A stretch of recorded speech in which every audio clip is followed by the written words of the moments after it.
सीधे सोनकपुर पहुंच गए। सोनकपुर में हिरण्यकश्यप के राजमहलों में जैसे ही पहुंचे, हिरण्यकश्यप के सैनिक सिपाही मंत्रियों ने देखा, नारद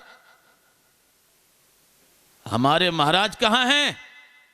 अब नारद जी ने मन में विचार किया कि जब हमने इनके महाराज के सिद्धि बना दो तो ये तो सैनिक सिपाही है, हमारे महाराज कहाँ हैं? नारद जी बोले हमने खा लो खत्म है महाराज के। कहाँ गए थे? बोले पातालपुरी गए थे अमृत पीने के लिए। बस तो पातालपुरी अगर गए थे अमृत पीने के लिए, तो जैसे ही हम लोग पातालपुरी पहुंचे हैं, महाराज शेषनाग जी ने हिरण्यकश्यप से कहा हम तुम्हें अमृत तो पिला देंगे, लेकिन एक बात सुनो हिरण्यकश्यप, हमारी पातालपुरी की धरती में आज तक किसी ने यज्ञ नहीं किया, तुम एक यज्ञ करो। तो तुम्हारे महाराज पातालपुरी में कर रहे यज्ञ, और कल है यज्ञ की पूर्णा होती, और पूर्णा होती बिना पत्नी के होत नहीं आ, सो हम रानी के लेवावे आए। अब नारद जी ने रंग जमाया, रनवास में खबर की जाए, और रनवास में जैसे ही खबर हुई तो हमारी माताएं बहनें तो वास्तव में चाहे जैसी जो व्यवस्था हो, लेकिन धर्म के लिए चाहे कहीं मंदिर बने, चाहे कहीं यज्ञ हो, चाहे कहीं कथा हो, हमारी पार्टी से इनका हाथ हर कहीं दो गुना ज्यादा होता है, दोगुना होता है। इनका नाम ही महाराज श्रद्धा है, इनका नाम ही भक्ति है। ये साक्षात वास्तल की मूर्ति है, श्रद्धा की मूर्ति है, भक्ति की मूर्ति है। बड़ी सरल होती है माताएं, इनको चाहे जैसी कथा सुना दो उन्हीं कथाओं में विश्वास मान लेती हैं।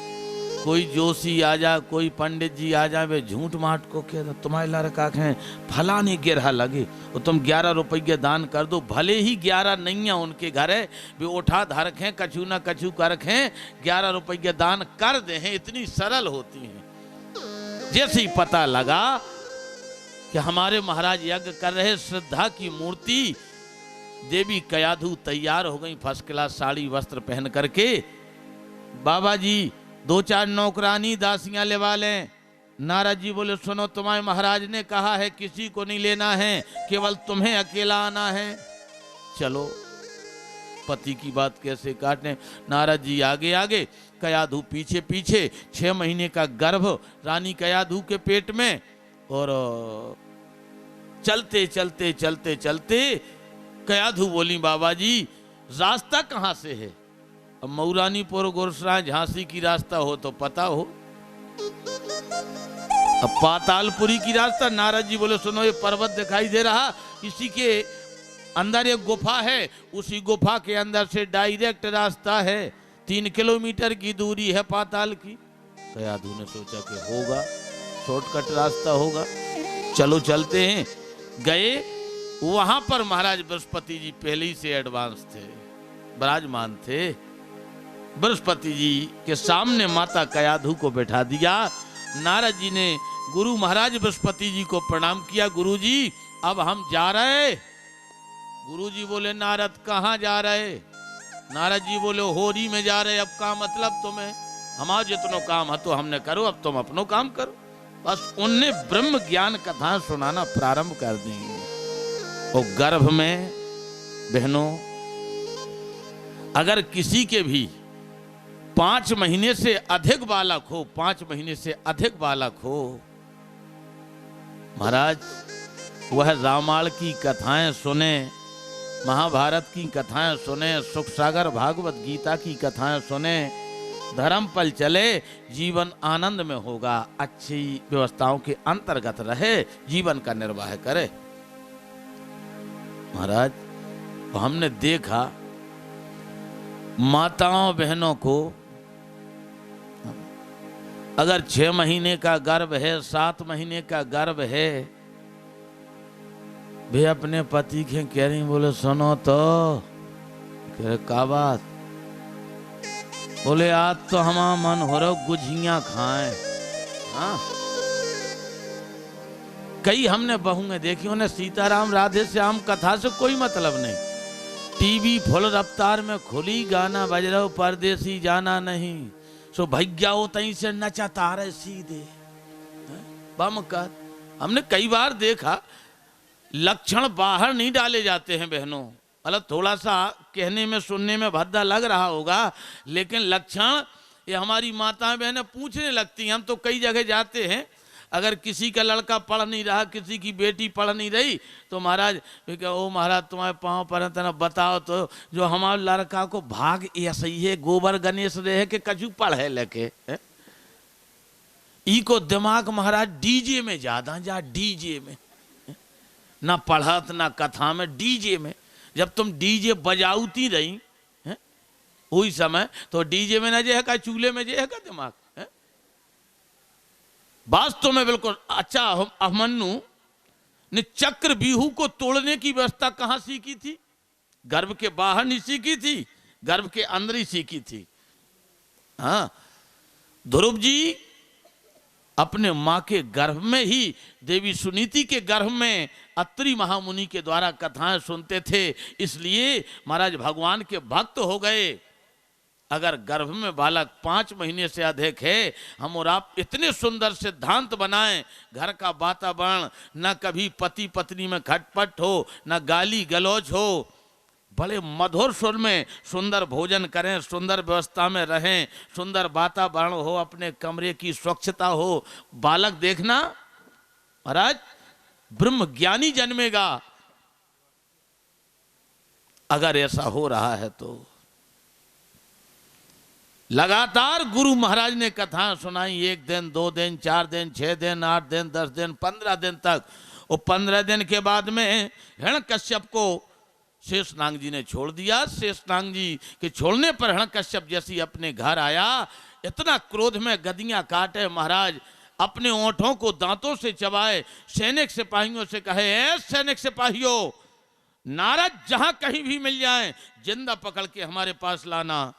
बोले महाराज क्यों?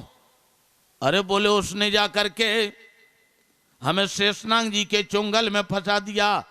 सैनिक सिपाही मंत्री बोले महाराज रानी साहब कहाँ गई? सब बोले रानी, रानी तो यही थी। अरे बोले महाराज जो बाबा तुम्हें ले गए तो अमृत पिलाने के बहाने, यज्ञ के बहाने रानी को ले गया। अब तो और ज्यादा नाराज हिरण्यकश्यप। नारद को ढूंढा जाए, उन नारद का कोई पता नहीं। 15 दिन तक ज्ञान सुना।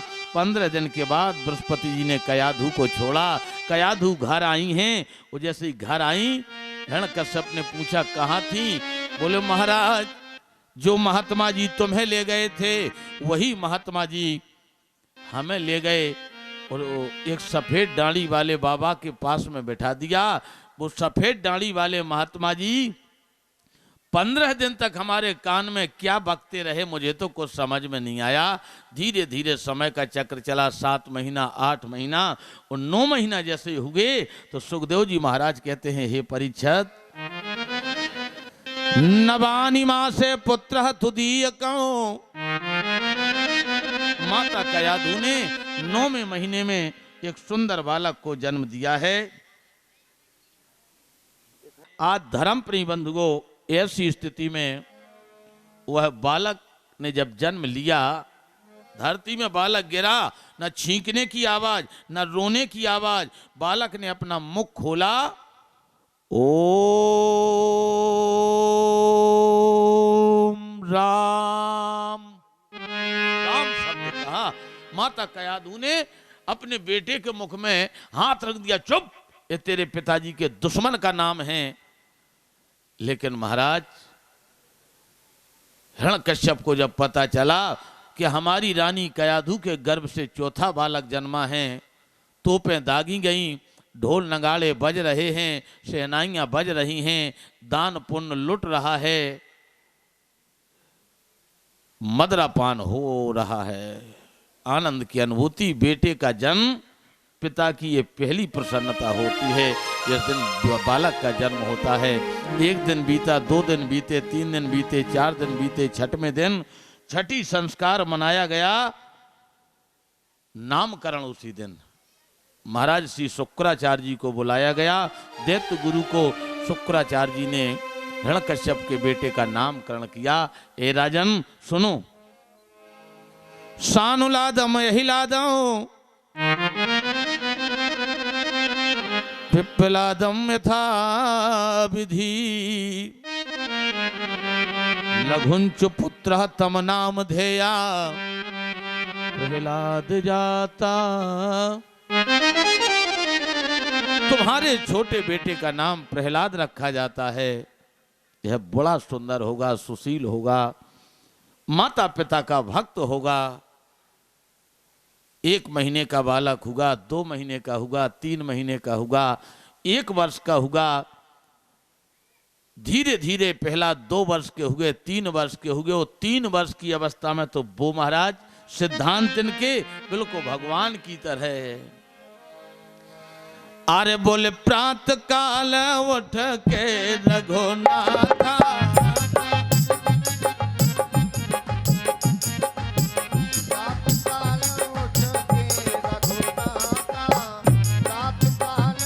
उठ के रघुनाथा, प्रात काल उठ के रघुनाथा,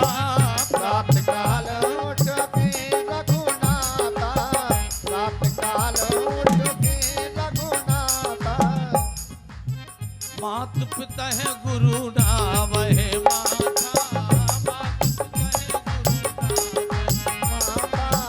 मात पिता है गुरु नावहे माथा।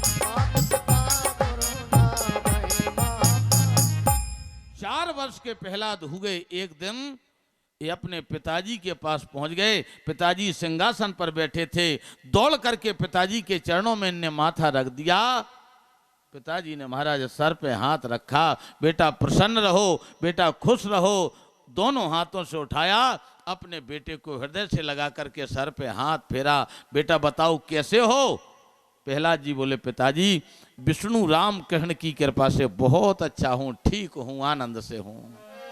बंधुगो जब ऐसी व्यवस्था कही, प्रहलाद जी के पिता हिरण्यकश्यप ने छाती से लगाए थे, वहीं से नीचे पटक दिया। धत मूर्ख कहीं का, हमारे दुश्मन का नाम ले रहा है। हिरण्यकश्यप अपने बेटे को लेकर के आए, कयाधु को पेश किया। ए कयाधु, अपने बेटे को समझा लेना, अपने बेटे को सुधार देना, ये हमारे दुश्मन का नाम लेता है। माता कयाधु ने कहा बेटा ये विष्णु तेरे पिताजी के दुश्मन हैं। प्रहलाद जी ने कहा मैया सही बताओ ये दुश्मन है? माता कयाधु ने कहा तुझसे ज्यादा मैं जानती हूं, ये वास्तव में दुश्मन हैं। प्रहलाद जी ने कहा मैया तुम पिताजी के डर के मारे अगर प्रभु का नाम नहीं ले सकती हो तो मन ही मन भगवान का नाम लिया करो, भगवान तुम्हारा कल्याण करेंगे। महाराज 1 वर्ष बीता। प्रहलाद जी की उम्र जब 5 वर्ष की हो गई तो प्रहलाद जी 5वें वर्ष में फिर अपने पिताजी के यहाँ गए। पिताजी सिंहासन पर बैठे थे, दौड़ करके चरणों में माथा रख दिया। पिताजी ने उठा करके हृदय से लगाया, सर पे हाथ फेरा। बेटा प्रसन्न रहो, कैसे हो? प्रहलाद छाती से लगे लगे बोल पड़े पिताजी आपकी कृपा से ठीक हूं।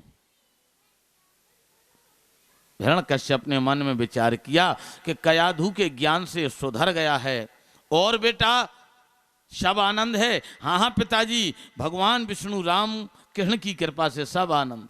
अरे वहीं से नीचे पटका, हाथ पकड़ा, एक कयाधु के पास लेकर के आया। कयाधु तुमने अपने बालक को नहीं सुधार पाया, अब तो हम इसको राक्षस गुरुकुल में भेजेंगे, जहां पर केवल राक्षसी विद्या प्रदान की जाती है। वहां के जो आचार्य थे षंड अमर्क, दैत्य गुरु शुक्राचार्य जी के ये दोनों बेटे थे। षंड अमर्क, जल्दी में उनका नाम ले लिया जाता है षंडामर्क, षंड अमर्क नाम था। वहां पर लेकर के प्रहलाद जी को पहुंचे हैं। तमाम राक्षस विद्यार्थी उस गुरुकुल में अध्ययन करते थे। प्रहलाद जी का हाथ संड अमर के हाथ में दिया। ए गुरुदेव, हमारे छोटे बेटे को भी राक्षसी विद्या पढ़ाना है। महाराज ठीक है, पढ़ जाएगा। बस गुरुजी के हाथों में सौंपा और गुरुजी ने पढ़ाई पढ़ाना प्रारंभ किया।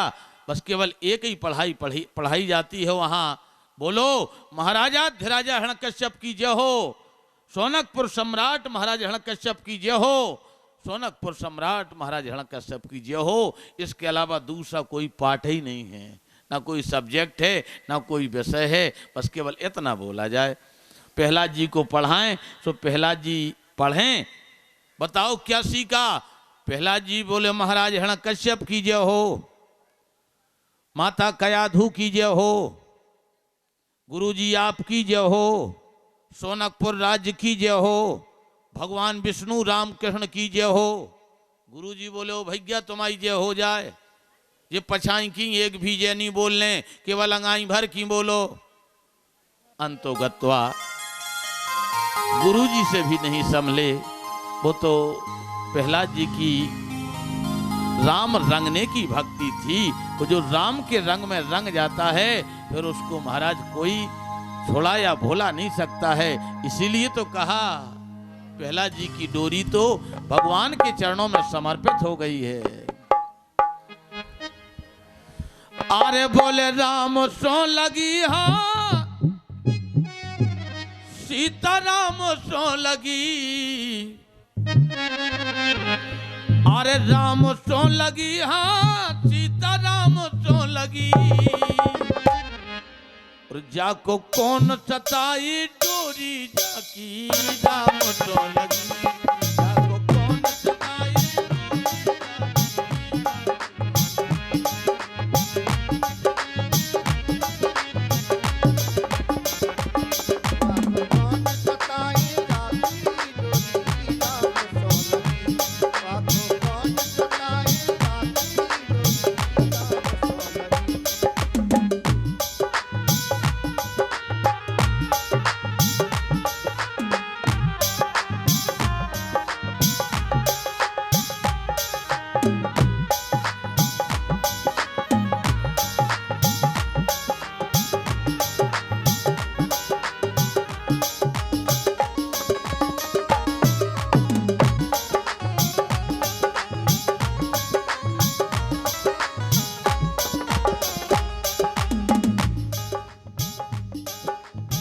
राम सो लगी हाँ, सीता राम सो लगी।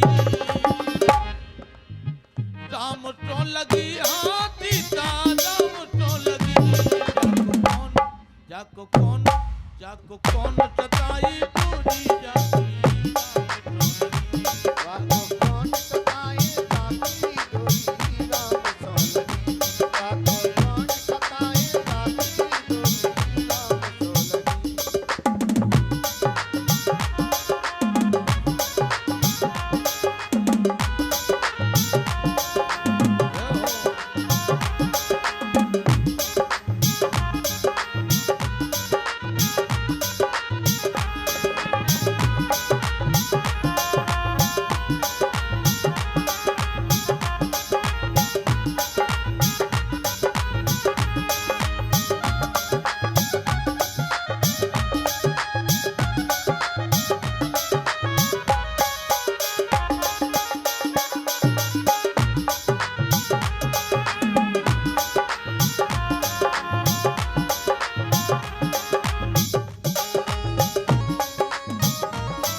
अरे राम नाम अनमोल खजाना, राम नाम अनमोल खजाना। राम नाम अनमोल खजाना, राम नाम अनमोल खजाना। अरे जो भी इसका हुआ दीवाना, जो भी इसका हुआ दीवाना, जो भी इसका हुआ दीवाना, जो भी इसका हुआ दीवाना। अरे माला माल हुआ रे उसकी किस्मत जगी। अरे माला माल हुआ रे उसकी किस्मत जगी। जाको कौन जाको कौन सताई डोरी जाती जाको कौन सताए जाती डोरी राम सोलगी जाको कौन सताए जाती डोरी राम सोलगी।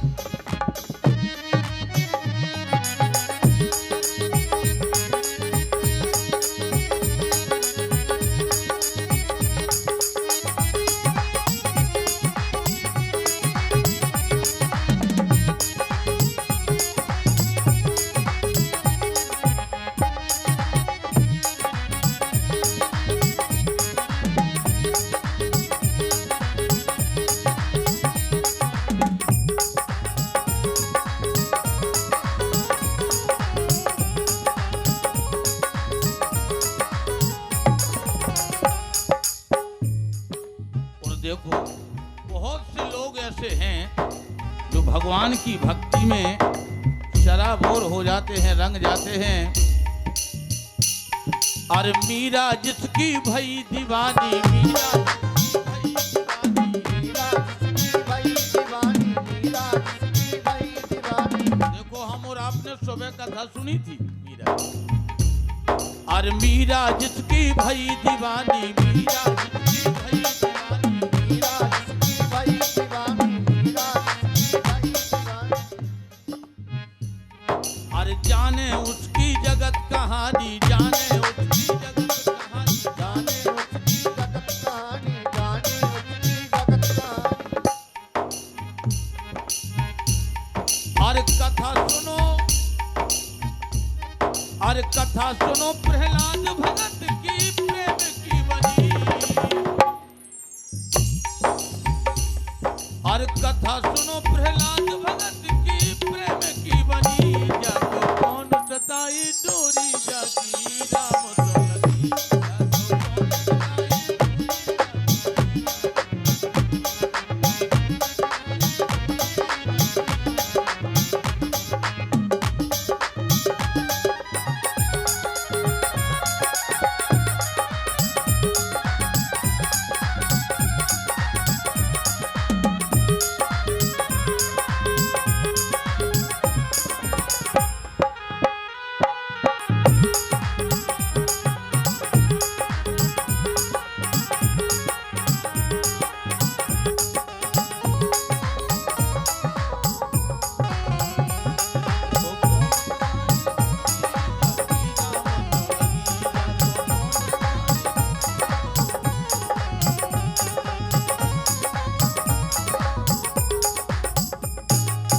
प्रहलाद जी के ऊपर गुरु महाराज ने तमाम प्रकार के अत्याचार किए।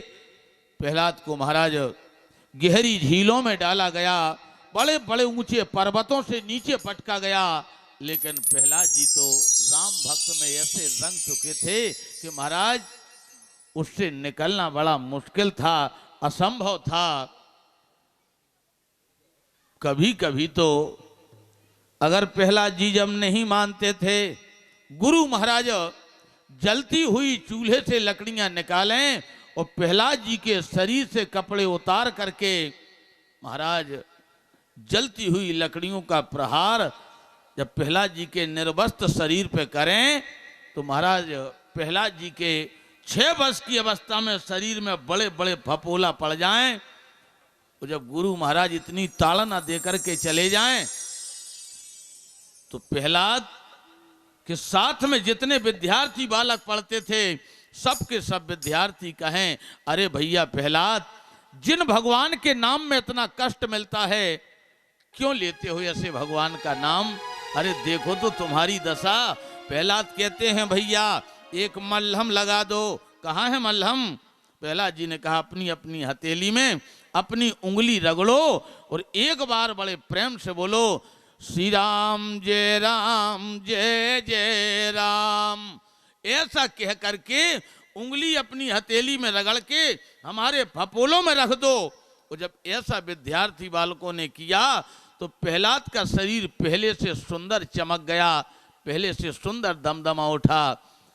पूरे विद्यार्थियों ने कहा गुरुजी झूठे हैं, गुरुजी असत्यभाषी हैं, गुरुजी तो बेकार हैं।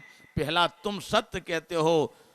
आओ सब लोग बैठ करके उन भगवान श्री राम नाम का कीर्तन करते हैं। तो सब लोग बैठ करके भगवान राम नाम का कीर्तन करने लगे। 1-2 घंटे के बाद में जब गुरुजी आए, गुरुजी ने पूरे लड़का देखे, सीता राम करत राधे श्याम करत। गुरुजी बोले मर गए, सुधारने तो एक क्यों बिगड़ गए सब रे। अब आखिर करें तो करें क्या। महाराज प्रहलाद जी को सांप बिच्छू भरे हैं एक कोठरी में, उसमें फेंका गया। लेकिन भगवान के पावन नाम के प्रभाव से, भगवान की भक्तता के पावन प्रभाव से, जाको राखे साइया, मार सके नहीं कोई और बाल न बांका हो सके जो जगबैरी होए। महाराज पूरी रात्रि भर प्रहलाद जी को काल कोठरी में डाला गया। वो जब सुबह किवाड़े खोले, फाटक खोले, तो प्रहलाद जी महाराज उन्हीं सांपों की तकिया बनाए हैं, बिच्छू की सैया बनाए हैं, विष खापड़े की सैया बनाए हैं, बिछोना बनाए हैं, उन्हीं पे महाराज लेटे हैं, आराम से सो रहे हैं।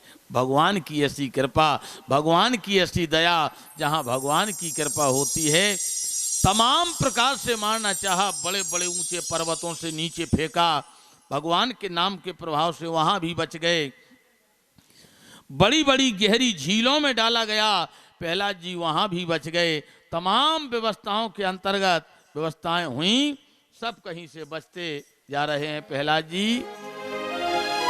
आज प्रहलाद जी तो आनंद में जीवन बिता रहे हैं, भगवान के भजन में लीन हैं।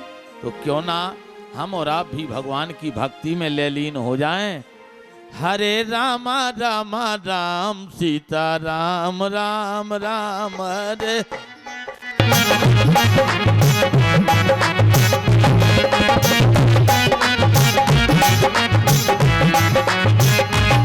हरे राम राम राम सीता राम राम राम। हरे राम राम राम सीता राम राम राम।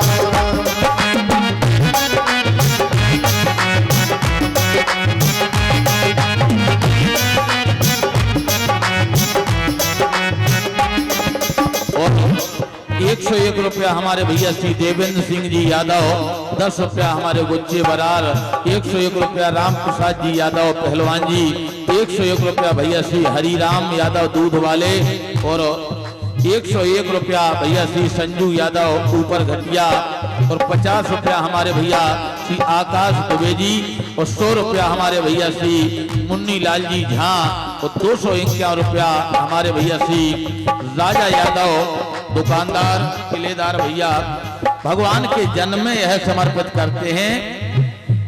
सीताराम राम राम राधे श्याम श्याम श्याम राधे श्याम श्याम श्याम राधे श्याम श्याम श्याम राजा राम राम राम सीता राम राम राम सीता राम राम राम। हरे राम राम राम सीता राम राम राम। हरे राम राम सीता बोले श्री वृंदावन बिहारी लाल की जय। प्रहलाद जी की भक्ति महाराज पूरे सोनकपुर में, पूरे गुरुकुल में जाहिर हो गई। आज गुरु महाराज ने, चंड अमरक ने प्रहलाद का हाथ पकड़ा, चल तेरे पिता के यहाँ लेकर के चलूंगा। प्रहलाद जी चले। रास्ते में एक कुम्हार मिला, वह बुढ़ा था, 80 साल की उम्र थी, उसकी पत्नी की उम्र 85 साल की थी। उसने अबा में महाराज एक मटकी लगाई, उसमें एक बिल्ली अपने 2 बच्चों के सहित रहती थी।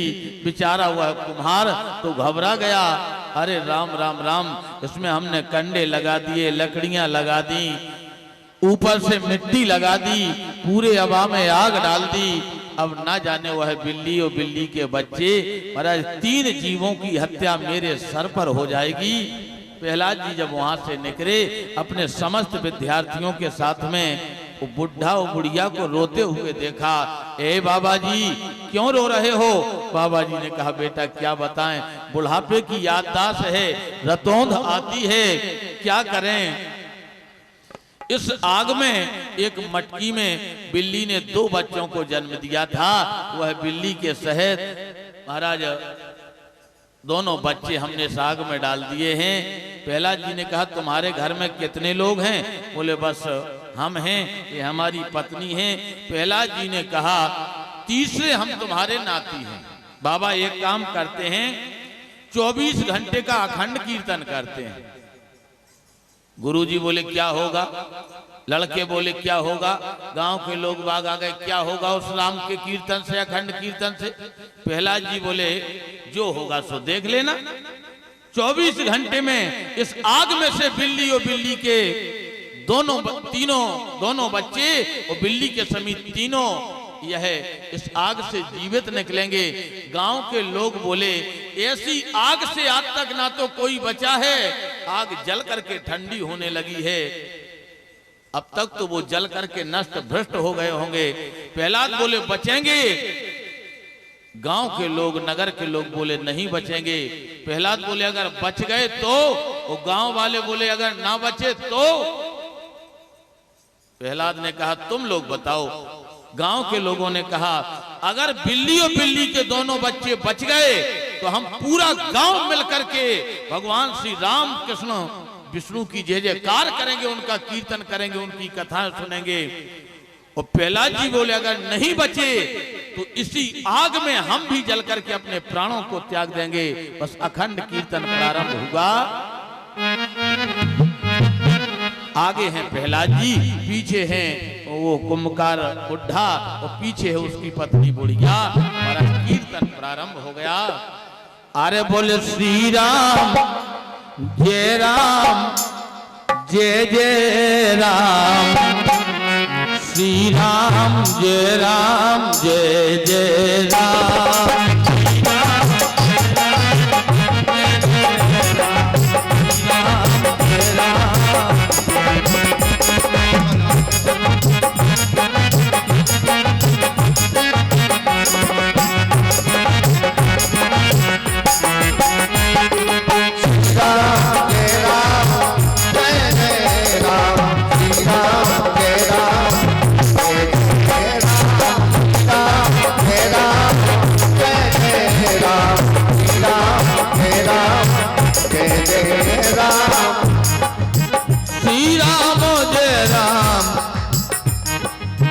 जय जय राम, श्री राम जय राम जय जय राम, श्री राम जय राम जय जय राम, श्री राम जय राम जय जय राम, श्री राम जय राम जय जय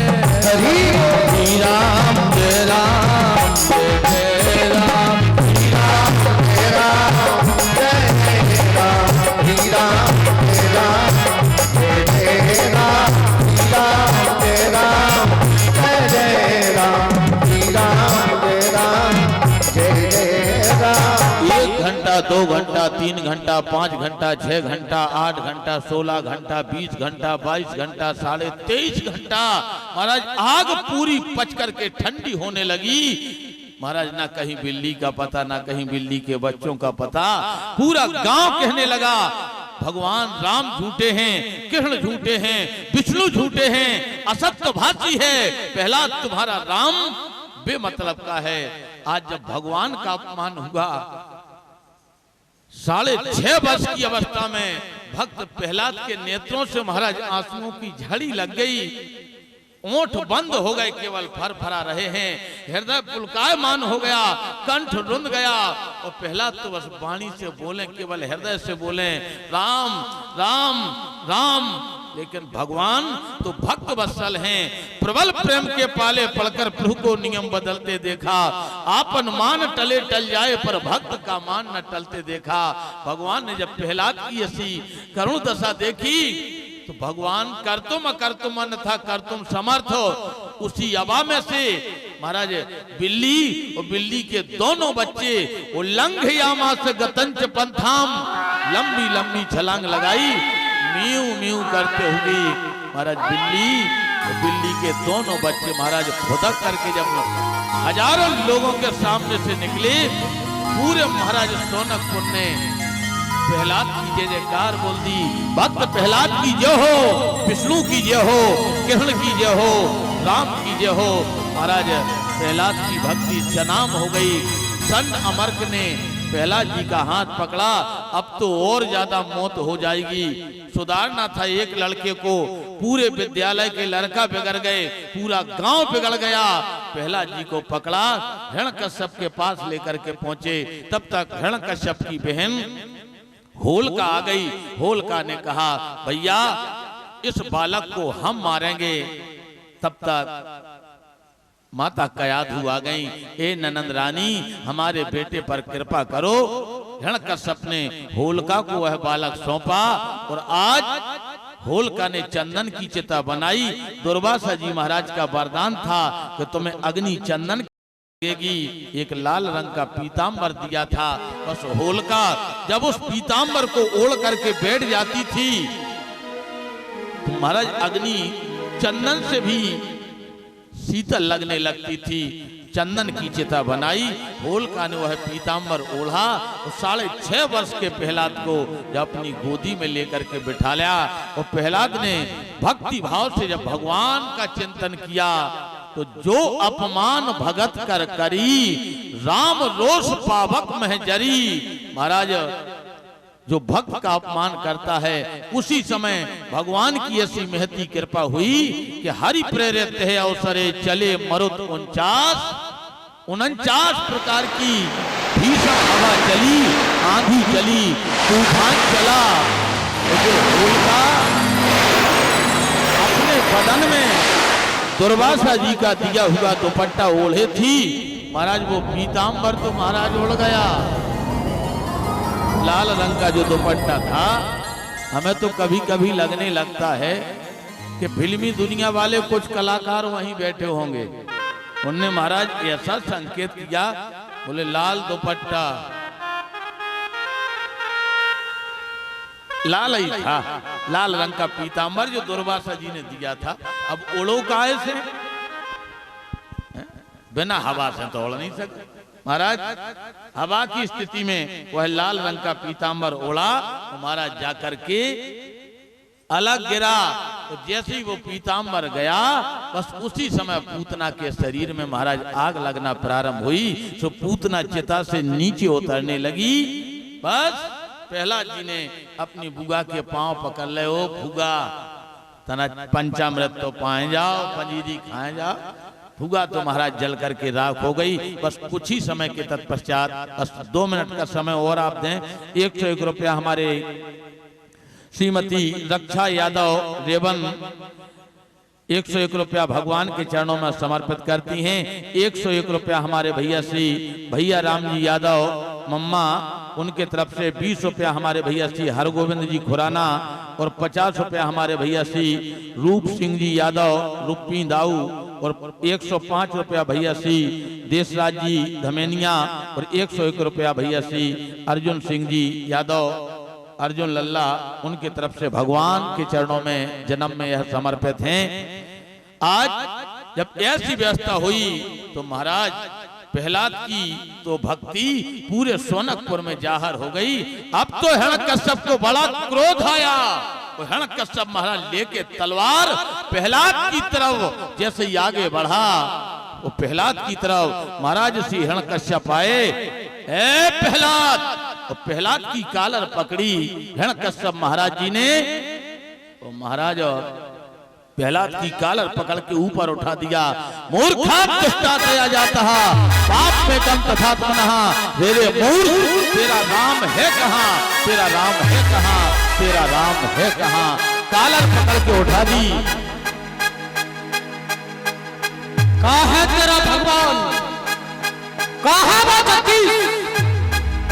आज मैं भी देखना चाहता हूँ तेरे उस भगवान की सूरत को, क्योंकि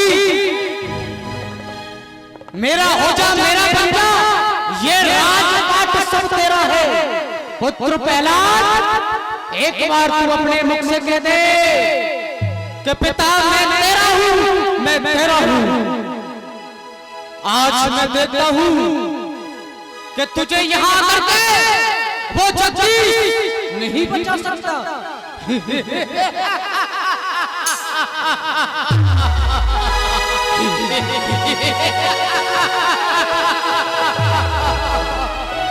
ये मेरे दिल के फपोले जल उठे सीने के धाक से, ये घर को आग लग गई गहे के चिराग से। जिसे मैंने हार समझा था, आज जिसे मैंने आज ये हार समझा था, गला अपना सजाने को ये फिसला नाक, ये फिसला नाक बन बैठा मुझे ही कटवाने को। बारे फिसले नाक, आज मैं तेरे स्तन को कुचल दूंगा। कहाँ है तेरा भगवान, कहाँ है तेरा वजूद? क्योंकि मैं ही ब्रह्मा, मैं ही विष्णु और मैं ही शंकर कहलाया हूँ। 3 लोगों 14 भवनों में एक हिरण्यकश्यप बन करके समाया हूँ। कहाँ है तेरा भगवान, बता। प्रहलाद ने कहा, मेरे भगवान खंबे में हैं।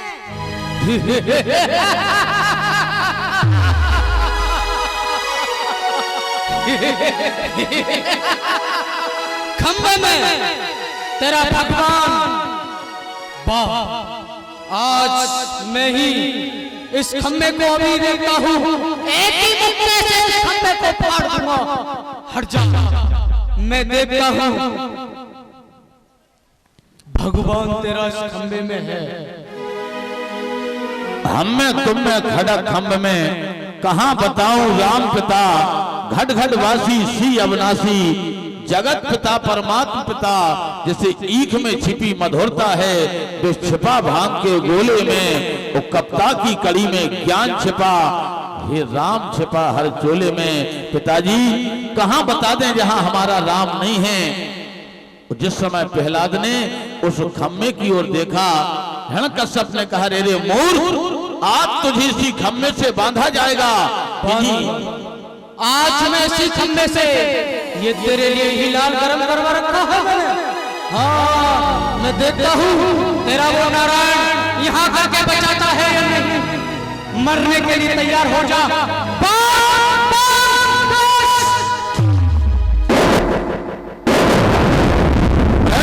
नरसिंह भगवान की, भगवान की, प्रेम से बोलो नरसिंह भगवान की।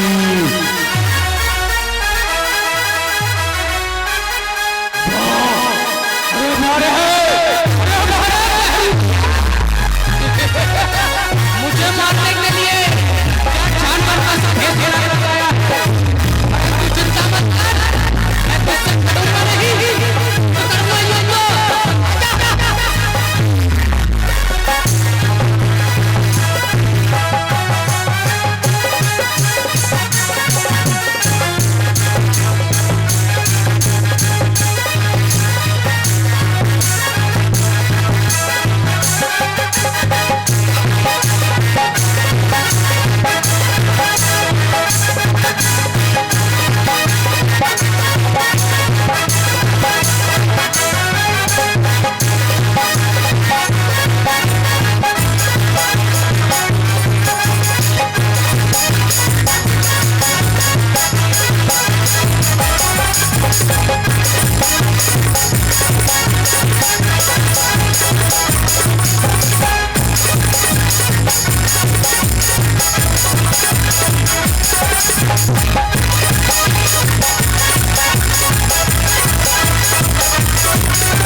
तू नहीं मार सकता है, क्योंकि मैंने उस विधि ब्रह्मा से वरदान मांगा है, ना मैं दिन में मरूं ना रात में।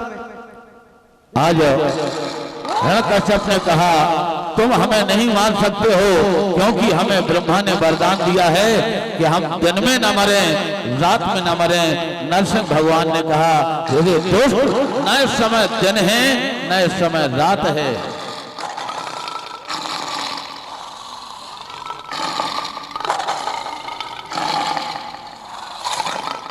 फिर भी हिरण्यकश्यप ने कहा फिर भी नहीं तुम मार सकते हो, हमें ब्रह्मा जी ने वरदान दिया है कि हम भीतर न मरें बाहर न मरें। नरसिंह भगवान ने कहा न इस समय हम बाहर हैं न इस समय भीतर हैं, देहरी में बैठे हैं, न हम ऊपर हैं न नीचे हैं, न धरती में है न आकाश में हैं, अपनी गोदी में हैं। हिरण्यकश्यप ने कहा फिर भी नहीं मरूंगा, हमें ब्रह्मा का वरदान है, हमें अस्त्र शस्त्र से मौत नहीं होगी। नरसिंह भगवान ने कहा ना कोई अस्त्र है ना कोई शस्त्र है, मेरे नाखून हैं। हिरण्यकश्यप ने कहा फिर भी हमारी मौत नहीं होगी, हमें वरदान है कि ना हमें कोई नर मार सकेगा ना कोई मनुष्य मार सकेगा, ना कोई जानवर मार सकेगा। मुझे ना कोई नर मार सकता है ना कोई पशु, तू नहीं मार सकता है। आज छोड़ के तो दे और युद्ध कर मुझसे, तू छोड़ेगा मुझे। नाम है मजूद, आधा नर और आधा शेर। मैं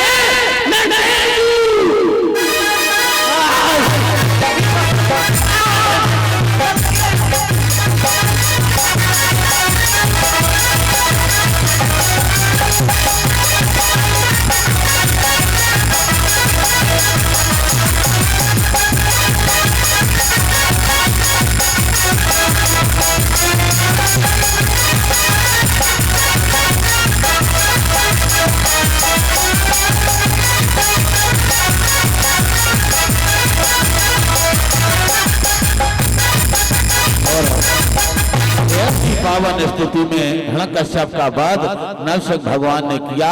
प्रहलाद ने तो जब भगवान का ऐसा विकराल रूप देखा, बेचारे प्रहलाद डर के मारे नेत्र बंद किए हैं, नेत्रों से आंसू बह रहे हैं। भगवान ने कहा पुत्र प्रहलाद रो क्यों रहे हो, क्या हमसे नाराज हो, क्या हमसे क्रोधित हो।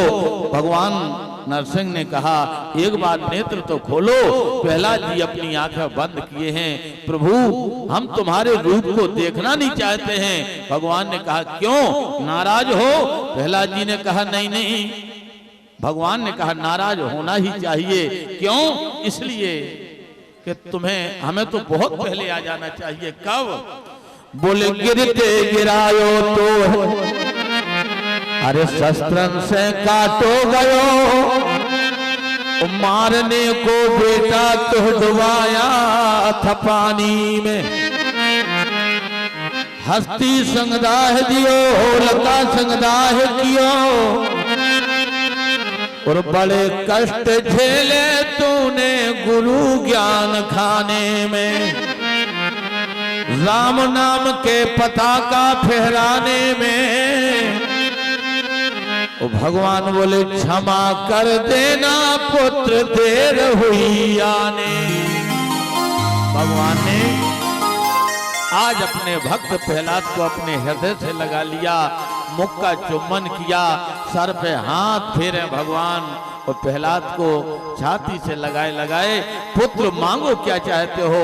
भक्त प्रहलाद ने कहा प्रभु अब हमें कुछ नहीं चाहिए, बस आपके चरणों का दर्शन हो गया, आपकी कृपा मिल गई, अब प्राणी को क्या चाहिए। प्रभु नाथ देख पद कमल तुम्हारे, अब पूरे सब काम हमारे। अब कछुनाथ न चाहिए मोरे, वो दीन दयाल अनुग्रह तोरे। प्रेम से बोलो नरसिंह भगवान की, भक्त प्रहलाद की, वृंदावन बिहारी लाल की। आज नरसिंह भगवान का प्रादुर्भाव हुआ और 101 रुपया हमारे भैया श्री महाराज सिंह जी पापा और 50 रुपया भैया श्री मिठाई लाल जी यादव भगवान नरसिंह के चरणों में समर्पित करते हैं। बस अब 2 बार भगवान का नाम ले लें और जल्दी में भगवान का जन्म क्योंकि समय बहुत ज्यादा हो रहा है। सूरसेन नाम के राजा थे जिनके बेटे का नाम था महाराज श्री बसदेव। एक आहुक नाम के राजा थे जिनके दो बेटे थे। बड़े बेटे का नाम था उग्रसेन और छोटे बेटे का नाम था महाराज देवक। उग्रसेन को महाराज 9 बेटे थे और 7 बेटियां थीं। उनके जो छोटे भाई देवक थे, देवक को 7 बेटियां थीं और 4 बेटे थे। और महाराज उन शूरसेन के जो बेटे महाराज श्री बसदेव जी थे, वो किसी किसी कथा में शूरसेन के सबसे बड़े बेटे कहे गए हैं और किसी किसी कथा में महाराज बसदेव जी जो और 10 भाई थे, 9 भाई और थे बसदेव जी से बड़े, और सबसे छोटे बसदेव जी 10वें भाई थे। तो महाराज उग्रसेन की पूरी बेटियां 7 बेटियां और 5 बेटियां और देवक की भी पूरी की पूरी बेटियां महाराज सूरसेन के बेटों को ही ब्याही थी। सबसे छोटे बेटे थे महाराज श्री बसदेव जी। बस शांति शांति, बोले श्री वृंदावन बिहारी लाल की। उग्रसेन सुतः कंसा, उग्रसेन का सबसे बड़ा बेटा था कंस। यह कंस बड़ा अत्याचारी था, बिल्कुल हिरण्यकश्यप की तरह बड़ा दुराचारी था, बड़ा पापात्मा था, मदिरापान करता था, मांस भक्षण करता था, राक्षसों को अपने संग में लेकर के अत्याचार आतंक धरती पर करता था। एक दिन उग्रसेन इसके पिता ने अपने बेटे कंस से कहा, बेटा तुम्हारे चाचा देवक बड़े सीधे हैं, बड़े सरल हैं, तुमने अपनी बहन देवकी के लिए कोई घर बार देखा क्या नहीं देखा? कंस उस दिन मदिरापान किए था। अपने पिता उग्रसेन की डांडी पकड़ के हिला दी, ए पिताजी हमसे घर भर की चर्चा मत करना, हम किसी का ठेका नहीं ले रखे हैं। जब इसकी मदिरा का मद समाप्त हुआ, इसको याद आया कि वास्तव में हमें अपनी बहन के लिए घर बार देखना चाहिए। हम इसके बड़े भाई हैं, वो बड़े भाई का हक पिता से बढ़कर के होता है। इसने जाकर के विशंभरपुरी नाम की नगरी जो थी, उस समय नाम था उस नगरी का विशंभरपुरी। आज की स्थिति में उसी धरती का नाम है बटेश्वर। बटेश्वर के महाराज थे सूरसेन। बटेश्वर में जाकर के सूरसेन के सबसे छोटे बेटे महाराज बसदेव जी के साथ में अपनी सबसे छोटी बहन देवकी का संबंध तय कर दिया। वेद की रीत के अंतर्गत विवाह का शोधन हुआ। बड़ी सुंदर व्यवस्था कंस ने अपनी मथुरा नगरी की बनाई। एक नई दुल्हन की तरह नगरी को सजवा दिया। जगह जगह बंधन बारे बन गए, तोड़ा पताका लग गए, रंगोली के चौक बन गए, सुंदर जनवासा बन गया, मंडप की व्यवस्था बन गई। और उतनी ही व्यवस्था के अंतर्गत महाराज सूरसेन अपने छोटे बेटे की बारात बटेश्वर से लेकर के मथुरा की ओर प्रस्थान कर रहे हैं। बारात आई है, सुंदर जनवासे में बारात को उत्तम व्यवस्था के अंतर्गत ठहराया गया। बारात रुक गई, जलपान हुआ, भोजन हुआ, टीका हुआ, टीका के बाद में चढ़ाव हुआ, चढ़ाव के बाद में पानी ग्रहण संस्कार हुआ। गर्गाचार्य जी के द्वारा वेद की रीत के अंतर्गत वो जब विदाई होने की तैयारियां लगने लगी तो महाराज कंस ने खूब दहेज दिया। 1500 तो घोड़े सोने से मढ़ करके प्रदान किए, 400 हाथी सोने से मढ़वा करके दहेज में दिए, 200 रथ दिए, नौकर नौकरानी, दास और दासियां, इतना सब कुछ दहेज में दिया कंस ने। जब विदाई की तैयारियां होने लगी, बस जल्दी में सुना रहे हैं, विदाई की तैयारियां होने लगी, 4 कहारों ने डोली रख दी।